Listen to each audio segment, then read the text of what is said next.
था वो फाइनली वो चीज हो गई है, वो घड़ी आ गई है। मैंने भी वीडियो देखा और कुछ लोगों का जो बहुत ही अच्छा प्लान था, जो काफी 2-3 महीने से प्रिपेयर किया था, फाइनली उनका वो ड्रीम पूरा हो गया है। उसके लिए सबसे पहले मैं कॉन्ग्रेचुलेशन बोलूंगी सबको, क्योंकि भाई इसमें एक का हाथ नहीं था, फुल फैमिली, बहुत सारे लोगों का हाथ था। फाइनली आप लोग सक्सेस हो गए। हाँ, अब बिटिया से मैं एक ही बात कहूंगी, हमेशा खुश रहना और जहां पहुंची हो ना वहां बहुत खुश रहना और सामने वाले लोगों को भी खुशी देना। बट हाँ, जो आप मुझे टोंट मार के गई हो तो hey friends, welcome to my channel. So friends, Sapna कह रही है अंशु को ये सारी बातें।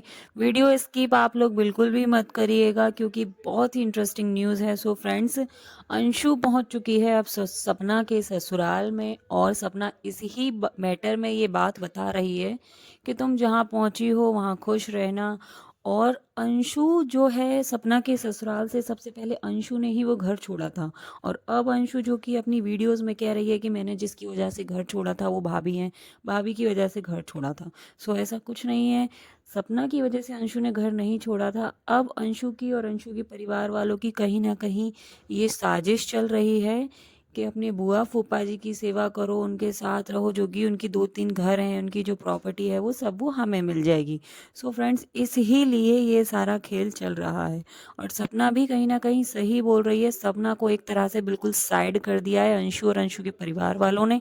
पहले उस अंशु के ससुराल से अंशु निकली, फिर वहां से सपना भी निकल गई। इन सबों की पहले से ही ये प्लानिंग थी कि पहले मैं निकलती हूँ, फिर वहाँ अकेली सपना अकेली पड़ जाएगी, फिर वो निकल जाएगी, फिर हम लोग फिर वापस से उस घर में चले जाएंगे, सपना के ससुराल में चले जाएंगे। फ्रेंड्स, पहले तो सपना के सास ससुर अंशु के घर गए, जहाँ पर अंशु गांव में रहती है वहां पर गए।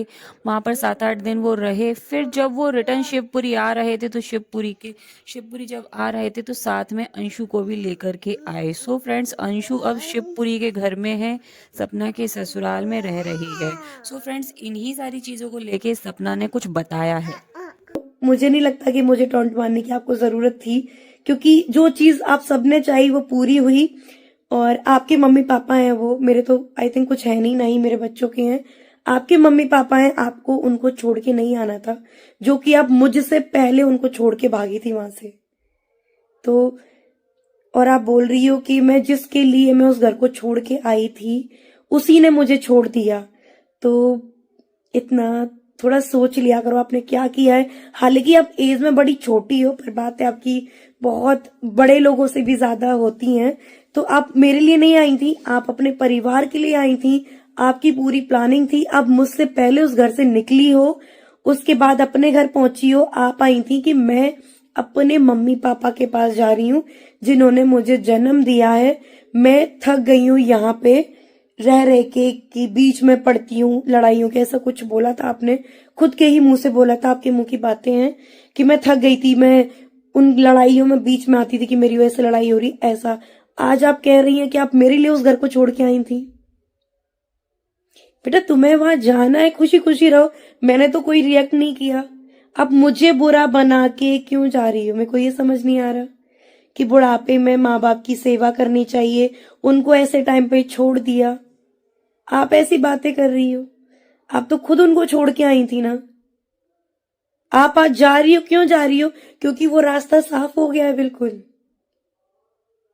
यहाँ पे पागल मूर्ख तो मैं थी, फिर भी मैं कोई गिल्ट नहीं कर रही भाई।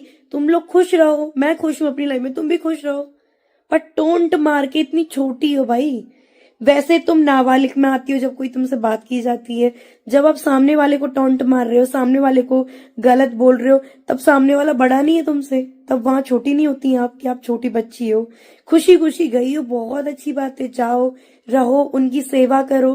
क्योंकि देखो, सेवा करोगी तो तुम्हें रिटर्न में भी तो बहुत अच्छा मिल रहा है, 2-2 बच्चियों का हक मिल रहा है।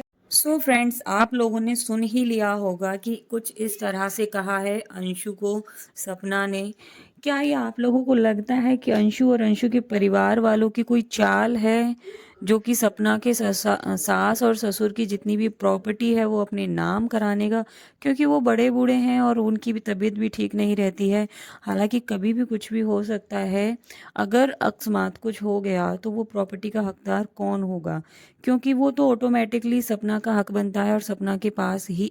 और अगर सपना के सास ससुर को कुछ होने से पहले वो अपनी प्रॉपर्टी किसी को अपने नाम कर जाते हैं किसी और के, तो वो उन लोगों की हो जाएगी।